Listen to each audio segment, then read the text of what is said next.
दोस्तों, life inspired stories channel पर आपका बहुत बहुत स्वागत है। वीडियो शुरू करने से पहले कृपया आप मेरे चैनल को सब्सक्राइब जरूर करें और साथ में बेल आइकन को भी दबा दें ताकि मेरे नए वीडियो का नोटिफिकेशन आपको मिल जाए। और अगर वीडियो अच्छा लगे तो कृपया लाइक, कमेंट और ज़्यादा से ज़्यादा शेयर करें। अब देर न करते हुए आज की कहानी शुरू करते हैं। दोस्तों, मनुष्य पैसे कमाने के लिए कई बार गलत रास्ते पर चल पड़ता है, लेकिन वो ये भूल जाता है कि वो जो भी गलत काम करेगा उसकी सजा तो उसे एक न एक दिन जरूर मिलेगी, क्योंकि पाप का फल तो हमेशा भोगना पड़ता है। बहुत से मनुष्य ये कहते हैं ये सब कुछ उन लोगों ने अपने परिवार के लिए किया, लेकिन वो ये नहीं सोचता कि चाहे पाप किसी के लिए भी किया जाए, लेकिन उसकी सजा उसे अकेले ही भोगनी पड़ेगी। आज की कहानी पाप का फल इसी बारे में है। कृपया इस कहानी का आनंद लेने के लिए इसे पूरा देखें। अब देर ना करते हुए आज की कहानी शुरू करते हैं। एक बार की बात है, एक गांव में सूरज सिंह नाम का एक डाकू रहता था। वो जंगल में गुजरने वाले लोगों को अपने साथी के साथ मिलकर लूट लेता था और उसके बाद दोनों लूट का सामान आपस में बांट लेते थे और फिर वापस अपने घर चले जाते थे। एक दिन सूरज सिंह ने घर जाकर लूट का सामान छुपाने के लिए अपनी पत्नी को दे दिया और पत्नी से बोला, गांव के लोगों को कभी ये पता ना चले कि वो क्या काम करता है। वो इस बात से डरता था कि अगर गांव के लोगों को पता चल गया तो वो इसकी शिकायत राजा से कर देंगे और राजा उसको पकड़कर कारागार में डाल देगा और उसके बाद गांव वाले उसकी बीवी और बच्चे को बेइज्जत भी करेंगे।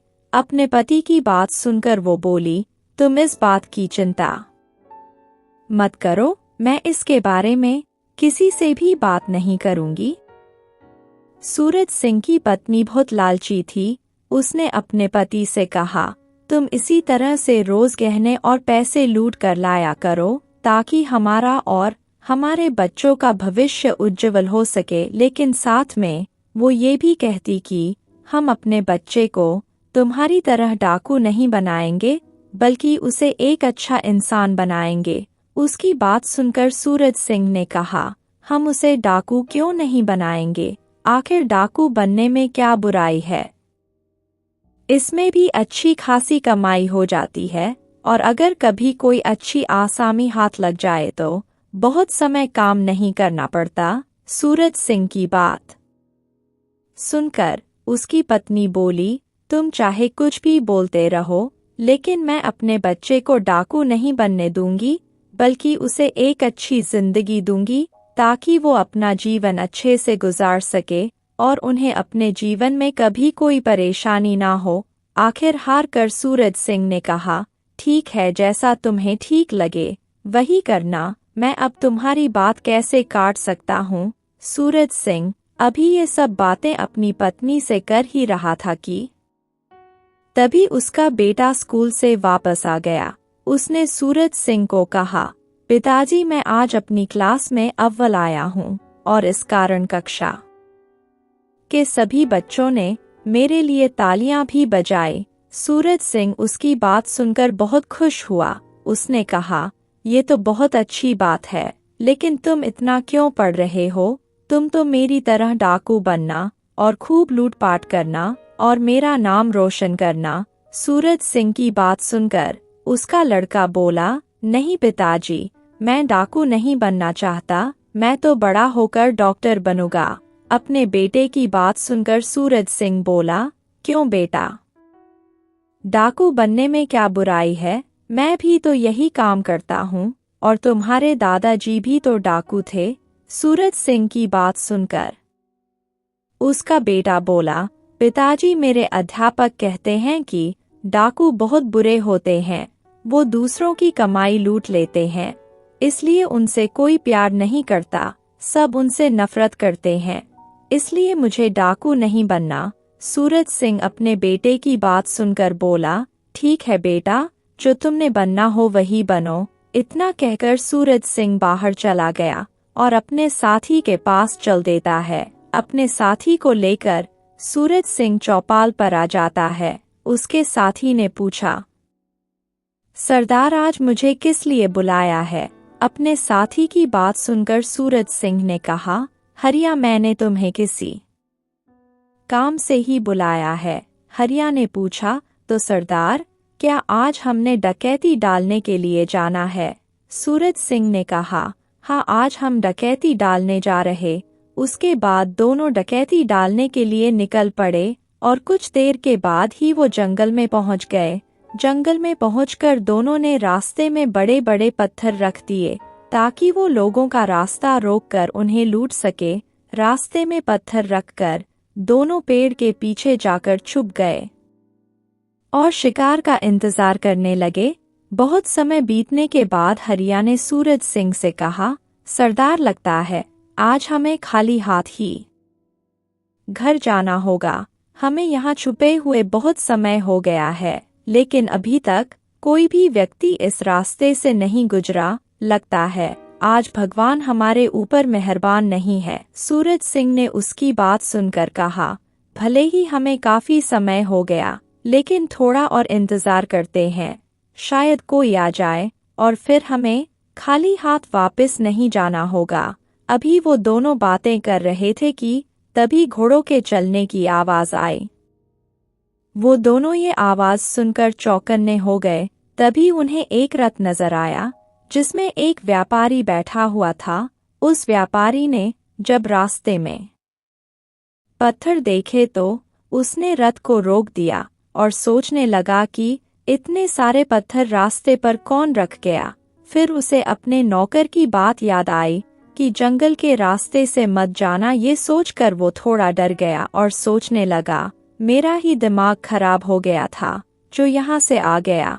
अभी वो ये बातें सोच ही रहा था कि वहाँ सूरज सिंह और हरिया हाथ में तलवार लेकर उसके सामने आ गए और उन्होंने व्यापारी से कहा, चुपचाप अपना सारा धन हमारे हवाले कर दो, नहीं तो तुम्हारा अंजाम अच्छा नहीं होगा।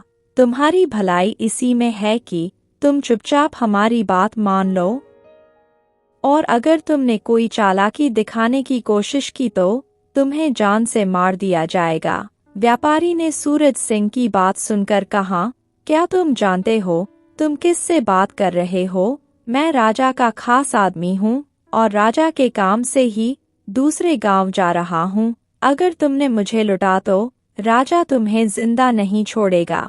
सूरज सिंह के ऊपर उसकी बात का कोई असर नहीं हुआ। उसने फिर अपनी बात दोहराई, चुपचाप सारा माल मेरे हवाले कर दो और हमें इस बात से कोई फर्क नहीं पड़ता कि तुम राजा के आदमी हो। सूरज सिंह की ये बात सुनकर व्यापारी डर गया और उसने चुपचाप सारा धन सूरज सिंह को दे दिया। उसके बाद सूरज सिंह और हरिया लूट का माल लेकर वहां से चले गए और जिस व्यापारी को सूरज सिंह ने लूटा था वो राजा के पास उसकी शिकायत करने के लिए गया। वहां पर और भी लोग सूरज सिंह की शिकायत लेकर आए हुए थे। व्यापारी ने भी जाकर राजा को सारी बात बताई कि कैसे उसे डकैतों ने जंगल में लूट लिया। व्यापारी की बात का आसपास के लोगों ने भी समर्थन किया, क्योंकि उन सभी लोगों को भी सूरज सिंह ने लूटा था। राजा ने उनकी बात सुनकर कहा, तुम लोग शांत हो जाओ, तुम्हारी इस समस्या का हल जरूर निकाला जाएगा। राजा ने मंत्री से पूछा कि ये हमारे राज्य में क्या हो रहा है? हमारे राज्य के लोग अपने आप को असुरक्षित क्यों समझ रहे हैं? मंत्री ने राजा की बात सुनकर कहा, महाराज मैं खुद व्यापारियों की शिकायत को देख रहा हूँ। मैंने अपने आदमियों को इस काम पर लगाया हुआ है और मुझे उम्मीद है हम बहुत जल्दी उनको पकड़ लेंगे। उसके बाद राजा ने उन सभी व्यापारियों को आश्वासन देकर वापस भेज दिया और उधर अगले दिन सूरज सिंह हरिया को साथ लेकर डाका डालने के लिए जंगल में पहुंच गया। जंगल में पहुंचकर हरिया ने कहा, सरदार पिछली बार तो हमने रास्ते में पत्थर रखे थे, आज कौन सा उपाय किया जाए लोगों को लूटने का? सूरज सिंह ने उसकी बात सुनकर कहा, आज हम रास्ते में एक गड्ढा खोद देते हैं और उसके ऊपर झाड़ियां बिछा देते हैं। इस रास्ते से जो भी कोई आएगा उसमें गिर जाएगा और फिर हम उसको लूट लेंगे। इतना कहकर वो लोग गड्ढा खोदना शुरू कर देते हैं और काफी देर खोदने के बाद गहरा खड्डा खुद गया और उसके ऊपर वो लोग झाड़ियां डाल देते हैं और फिर जाकर पेड़ के पीछे छुप जाते हैं और लोगों का इंतजार करने लगते हैं। कुछ समय के बाद उन्हें दो साधु नजर आए जिनके पास सिर्फ एक कमंडल और एक थैला था। उन दोनों को देखकर सूरज सिंह और हरिया एकदम उनके सामने आ गए और उनको तलवार से डराते हुए कहा, तुम लोगों के पास जो कुछ भी है वो हमको दे दो, हम तुम्हें कोई नुकसान नहीं पहुंचाएंगे, लेकिन अगर तुम लोगों ने कोई होशियारी दिखाने की कोशिश की तो तुम्हारे लिए अच्छा नहीं होगा। सूरज सिंह की बात सुनकर उनमें से एक साधु ने कहा, भाई हम लोग तो फकीर हैं, हम लोगों के पास तुम्हें क्या मिलेगा?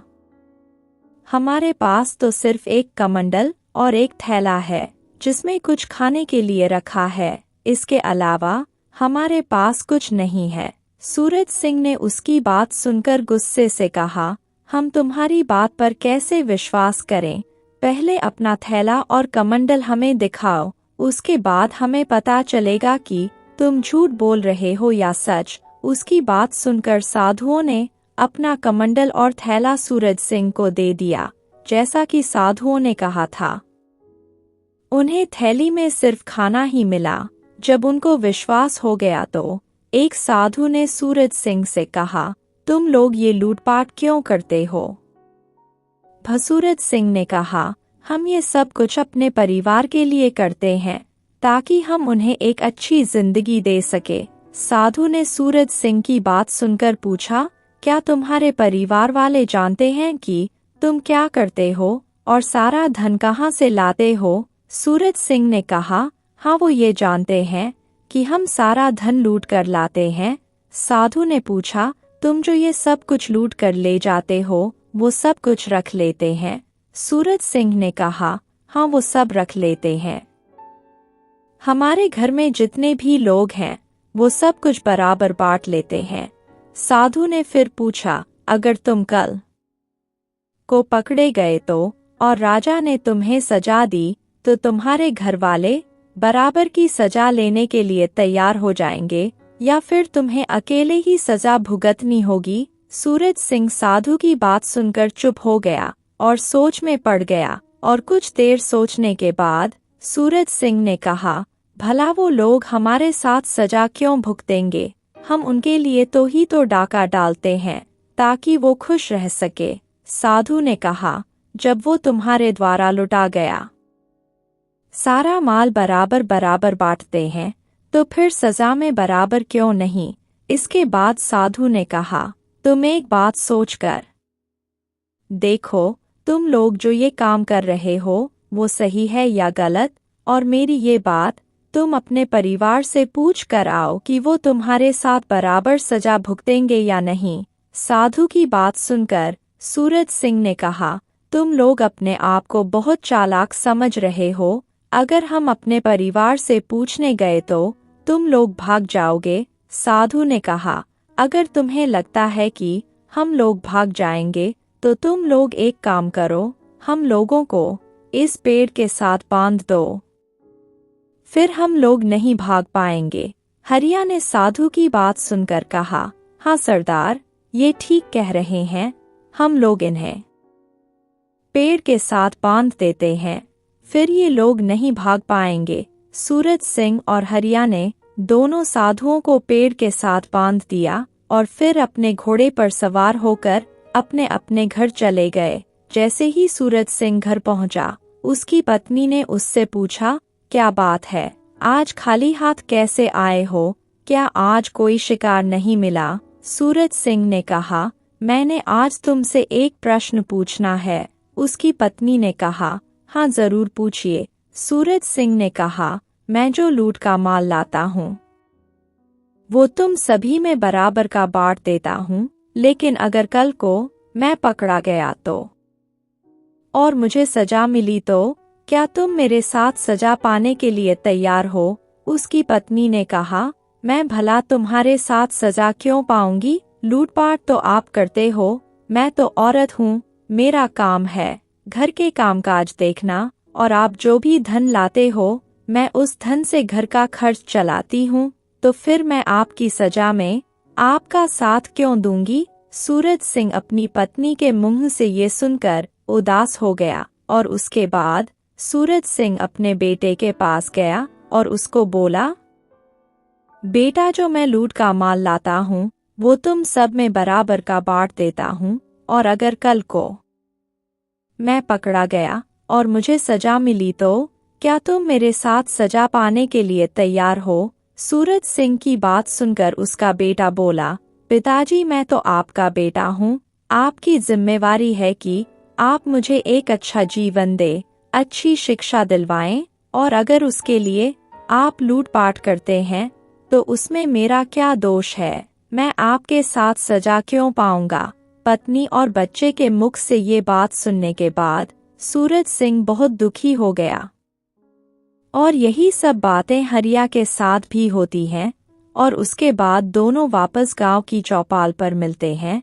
सूरज सिंह ने हरिया से कहा, मैंने अपने घर के सभी लोगों से पूछा तो उन सभी लोगों ने मेरा साथ देने से मना कर दिया कि हम लोग आपके साथ सजा क्यों पाएंगे? हरिया ने कहा, सरदार, मेरे साथ भी यही बातें हुई है, मेरे घर वालों ने भी मना कर दिया, अब हम क्या करें? सूरज सिंह ने कहा, हम उन्हीं साधुओं के पास चलते हैं, वही हमें सही रास्ता बताएंगे कि अब हमें क्या करना चाहिए। फिर दोनों वापस जंगल में साधुओं के पास चले गए और जाकर उनकी रस्सियां खोल दी और उनके चरणों में गिर गए और हाथ जोड़कर बोले, बाबा, हमारे घर वालों ने साफ मना कर दिया है कि हम लोग आपकी सजा में साथ नहीं देंगे, और ये सब कुछ हम लोगों ने अपने परिवार के लिए ही किया था और उन लोगों ने ही हमारा साथ छोड़ दिया। अब फिर भला हम ये गलत काम क्यों करें? अब आप ही कोई रास्ता बताएं, हमें तो कुछ समझ में नहीं आ रहा। साधु ने कहा, बेटा, जो काम करके तुम धन कमाते थे वो गलत था। अब अगर तुम मेहनत करके धन कमाओगे तब ना तो तुम्हें कोई पकड़ेगा और ना ही तुम्हें कोई सजा मिलेगी, और तुम्हारे घर वाले भी तुम्हारे साथ रहेंगे, और जो तुम लोगों ने आज तक गलत किया है उसके लिए तुम ये पश्चाताप करो, जरूरतमंद और गरीब लोगों की मदद करो और भगवान का नाम जपो। ये बोलकर साधु जाने लगे तो सूरज सिंह और हरिया ने उनसे हाथ जोड़कर अपनी गलती की माफी मांगी और वापस अपने घर चले गए। दोस्तों, आज की कहानी से हमें ये शिक्षा मिलती है कि हमें जीवन में कभी भी गलत काम नहीं करना चाहिए, क्योंकि गलत काम चाहे किसी भी चीज के लिए किया जाए उसका फल हमें एक न एक दिन जरूर भोगना पड़ेगा। इसलिए इस कहानी से सबक लेते हुए हमें हमेशा अच्छे काम करने चाहिए और लोगों की मदद करनी चाहिए, ताकि हम परमात्मा का प्यार हासिल कर सके, क्योंकि परमात्मा भी ऐसे ही लोगों को पसंद करता है जो अच्छा काम करते हैं और मेहनत की कमाई से अपना जीवन गुजारते हैं। दोस्तों, अगर आपको ये कहानी अच्छी लगी हो तो कृपया लाइक, कमेंट और शेयर जरूर करें। आपके प्यार और स्नेह के लिए बहुत बहुत धन्यवाद।